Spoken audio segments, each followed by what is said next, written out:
P-60 e um Viúva Negra. Precisa-se de caça noturno?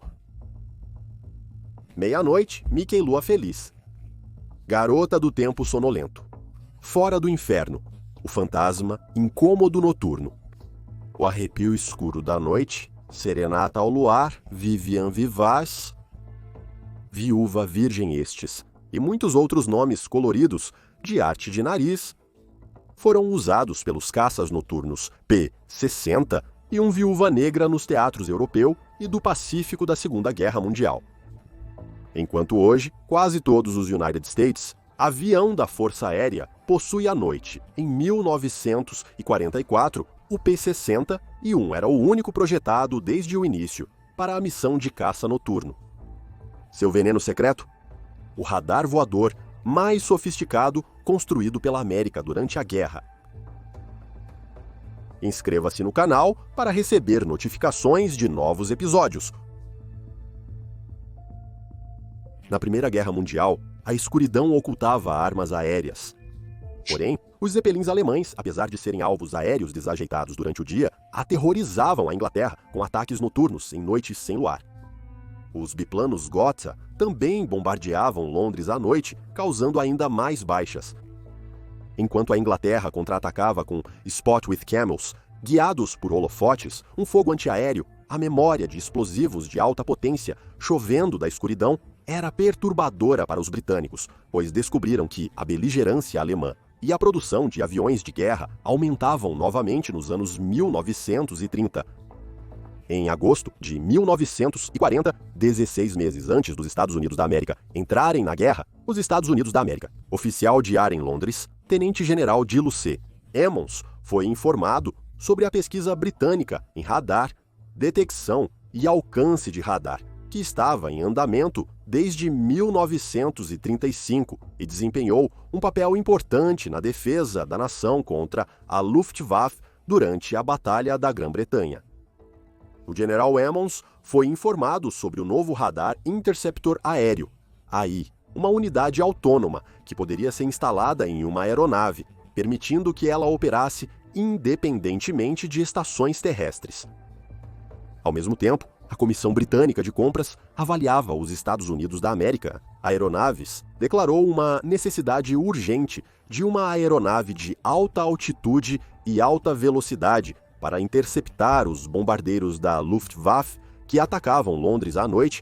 A aeronave precisaria patrulhar continuamente sobre a cidade durante toda a noite, exigindo pelo menos uma capacidade de permanência de 8 horas.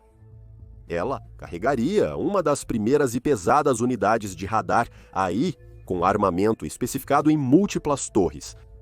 Os britânicos comunicaram os requisitos a todos os designers e fabricantes de aeronaves parceiros. Jack Northrop, fundador da Northrop Corporation, estava entre eles, e ele percebeu que a velocidade, altitude, carga de combustível e requisitos de múltiplas torres exigiam uma grande aeronave com vários motores. Design e desenvolvimento. Em outubro de 1940, Vladimir Pavleka, chefe de pesquisa da Northrop, estava em Wright Field, em Dayton, Ohio, quando o chefe de aeronaves experimentais do Exército, Coronel Lawrence C. Craig, o chamou para o escritório. Craig pediu a Pavleka para projetar um caça noturno bimotor e o instruiu a memorizar as especificações sem anotá-las. Pavleka retornou a Los Angeles e encontrou seu chefe, Jack Northrop, na manhã seguinte.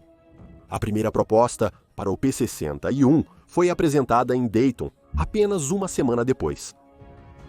O design P-61 de Northrop era de um bombardeiro médio, com 21 metros de envergadura, 2 motores de 2.000 cavalos, 2 caudas, e exigia 3 tripulantes. Todo em metal, seu peso de combate estimado excedia 29.000 libras. Um caça britânico, de Havilland Mosquito, com carga máxima, pesava apenas 8.024,5 kg. Os pilotos não costumavam se impressionar de cara. Um deles lembrou que pensou que ela era grande e desajeitada demais para ser um caça. As especificações robustas do avião foram determinadas por sua missão única e pela influência britânica. William Sears, chefe de aerodinâmica da Northrop, lembra que a configuração, armamento, capacidade de patrulha e alcance relativamente curto estavam voltados para a defesa de Londres. O P-6-1 era semelhante em perfil aos aviões de reconhecimento Focke-Wulf FW-189 alemão e Lockheed P-38 americano. A tripulação consistia em piloto, artilheiro e operador de radar. O P-61 estava bem equipado para a caça noturna, com 20 mm na fuselagem inferior e 4 metralhadoras M2 Browning de calibre .50 na torre dorsal. O prato principal era o radar de micro-ondas aéreo. A antena do scanner receptor, de 30 polegadas, encerrada no nariz da aeronave, giraria varrendo o céu com um feixe semelhante a uma lâmina. O radar SCR-720 foi otimizado para combate noturno com uma 100 graus. O cone de energia à frente era um avanço em relação aos sistemas britânicos no alemães que dependiam de um blip ou bola de energia.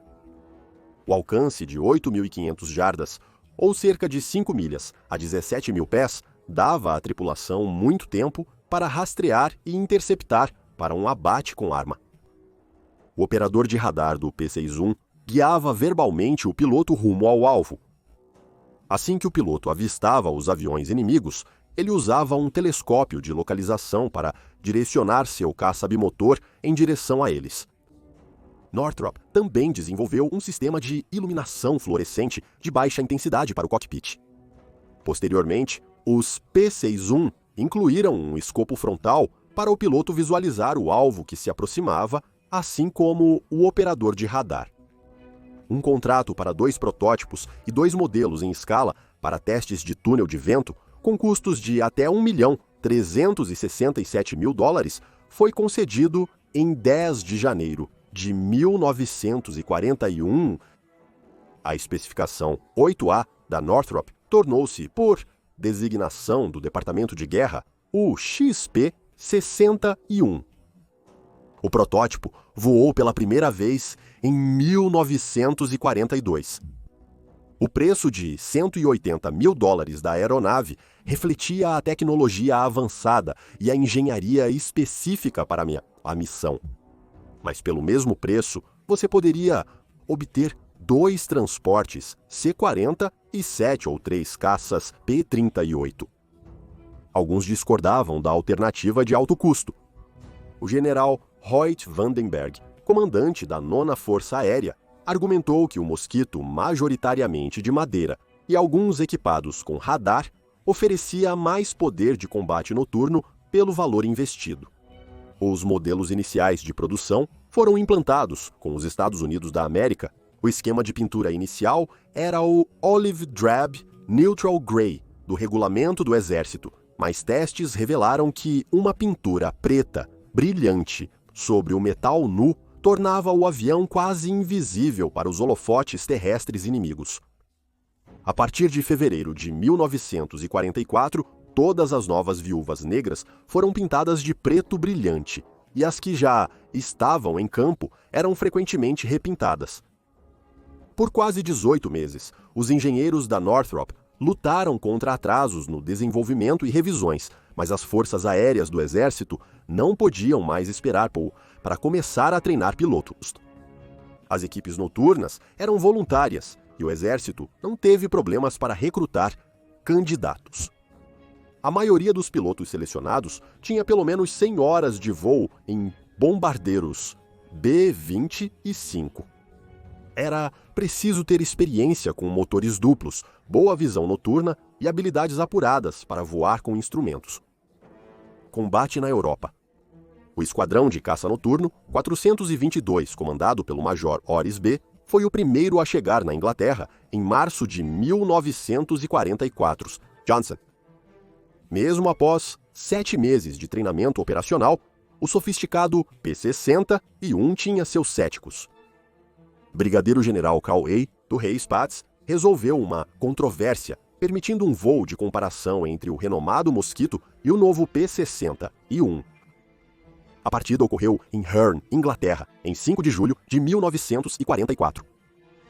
As equipes de solo aprimoraram o P-60-1, superando o Mosquito em voo, ainda que os pilotos reconhecessem as qualidades da aeronave britânica. Na verdade, havia muito trabalho para os dois. Hitler contra-atacou a invasão da Normandia em 6 de junho de 1944, com uma nova campanha de bombas zumbi do V-1 direcionadas à Inglaterra. O 422, Esquadrão de Caça Noturno, começou a se defender contra os V-1S lançados à noite em julho de 1944. No início de agosto de 1944, o 422 NFS foi transferido para Maupertus, França, e iniciou os primeiros encontros com aeronaves alemãs. Na noite de 14 para 15 de agosto de 1944, a viúva impaciente tentou interceptar um Heinkel Recento e 77A5. A viúva impaciente teve seu motor de Boreste atingido junto com as linhas de óleo e hidráulica e caiu ao norte de Barfleur, Normandia. A queda foi presenciada por outros 2 Heinkels. No entanto, um P-60 e um derrubou um BF-100 e 10 e pouco depois, o comandante do esquadrão, tenente-coronel Ordem de Batalha, Johnson. Seu P-60 e um já danificado pelo fogo antiaéreo terrestre derrubou um FW-190. O 425, Esquadrão de Caça Noturno, marcou sua primeira vitória pouco tempo depois. Os tipos de aeronaves da Luftwaffe mais comumente encontrados e destruídos eram Junkers Ju-100 e 88S, Junkers Ju-50 e 2, Bf-110 e FW-190S, Dornier Du-200 e 17S e Heinkel Re-111s. As perdas do P-61 foram principalmente devido a acidentes de pouso, intempéries e fogo amigo e antiaéreo terrestre. Em dezembro de 1944, os P-61 ajudavam a repelir a ofensiva alemã conhecida como a Batalha do Bulge. Sobrevoando Bastogne, os pilotos alteraram suas táticas de combate noturno para ataque terrestre diurno, metralhando as linhas de suprimento e ferrovias alemãs. Os 4 canhões de 20 mm e 79 polegadas do P-61 mostraram-se eficazes na destruição de locomotivas e caminhões inimigos. A maioria dos P-61 foram para os esquadrões de caça noturno da Força Aérea do Exército dos Estados Unidos da América no Teatro do Pacífico. Depois que Guadalcanal foi assegurado no final de 1942, percebeu-se que o reduto americano estava ao alcance de muitas bases japonesas na área circundante. Evidenciou-se rapidamente que as bases americanas precisariam de proteção noturna. O 6º Esquadrão de Caças Noturnos foi o primeiro a receber os novos P-61A. Quando o P-60 e finalmente apareceu em 1944, o bombardeiro G-4000B de alta altitude não estaria mais fora de alcance, e o 6º NFS foi o primeiro a derrubar com um caça noturno. Em 30 de junho, um BET solitário foi enviado para bombardear o aeródromo em Saipan a uma altitude que estava fora do alcance operacional do P-70. Os tenentes Dale Haberman e Ray Mooney, seu operador de radar, estavam patrulhando naquela noite quando detectaram o BET no radar. Haberman posicionou seu P-60 e para o melhor ângulo de tiro e disparou uma curta rajada de 20 mm no BET. O resultado foi devastador e o BET explodiu rapidamente. Esta seria a primeira de 16 baixas para o 6º NFS voando o P-61. Os esquadrões P-60 lutaram para encontrar alvos. Um esquadrão destruiu vários bombardeiros bimotores Kawasaki Ki-40 e 8 Lily da Força Aérea do Exército Japonês. Outro piloto abateu 2 caças Nakajima G-1N1 Irving da Marinha Japonesa em um único combate, mas a maioria das missões foi tranquila. vários esquadrões do Teatro do Pacífico terminaram a guerra sem nenhuma morte confirmada. 50º reivindicou um B-29 Super Fortress, aleijado abatido após a tripulação ter saltado, deixando a aeronave no piloto automático. Um P-60, e um em particular, Lady in the Dark, pilotado pelo capitão Lee Kendall, foi supostamente uma das viúvas negras mais fotografadas no Teatro do Pacífico e também foi a aeronave que marcou as duas últimas mortes aéreas da Segunda Guerra Mundial. Uma ocorreu na 24 horas após o término oficial das hostilidades. A destruição do Nakajima Ki-40 e 4 Tojo aconteceu sem que um tiro fosse disparado. Depois que o piloto do Tojo avistou o P-60 e um atacando, ele desceu ao nível do topo da onda e começou uma série de manobras evasivas. Isso terminou com sua aeronave atingindo a água e explodindo. Uso pós-guerra. A vida útil da Black Widow foi estendida por alguns anos, no período imediatamente pós-guerra, devido aos Estados Unidos da América. Problemas da Força Aérea do Exército dos Estados Unidos da América em desenvolver um caça noturno a jato útil para todas as condições climáticas. Algumas foram enviadas ao Alasca para defender contra possíveis ataques pelo Mar de Bering e outras designadas para proteger o Canal do Panamá. Logo após a guerra, uma Black Widow foi usada nos primeiros testes americanos com assentos ejetáveis. Em agosto de 1945, um assento ejetável de um Heinkel He-162 alemão capturado foi instalado em um Lockheed P-80 Estrela Cadente. Contudo, o P-80 monoposto foi julgado inadequado para esses testes, optando-se pela Black Widow triposta. A aeronave foi redesenhada para XP-60 e 1B para esses testes. Em 17 de abril de 1946, um voluntário, Sargento Lawrence Lambert, foi ejetado com sucesso do P-60 e 1B a uma velocidade de 302 milhas por hora a 7.800 pés. Com o conceito tendo sido provado viável, novas aeronaves a jato foram trazidas para o programa e o XP-60 e 1B foi reconvertido para a configuração padrão P-60 e 1B. A substituição do P-60 e 1 começou em 1948, com os caças noturnos F-80 e 2, e até o final do ano, todas as viúvas negras do Comando de Defesa Aérea nos Estados Unidos da América, Alasca e Panamá foram retiradas dos registros de inventário. Alguns permaneceram com a Força Aérea do Extremo Oriente até 1950 e em uso civil até 1968. Sabe-se que 4 P-60 e 1 sobrevivem hoje.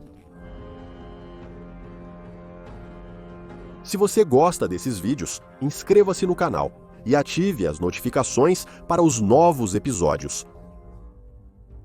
Para mais conteúdo sobre história militar, confira nossa biblioteca de vídeos.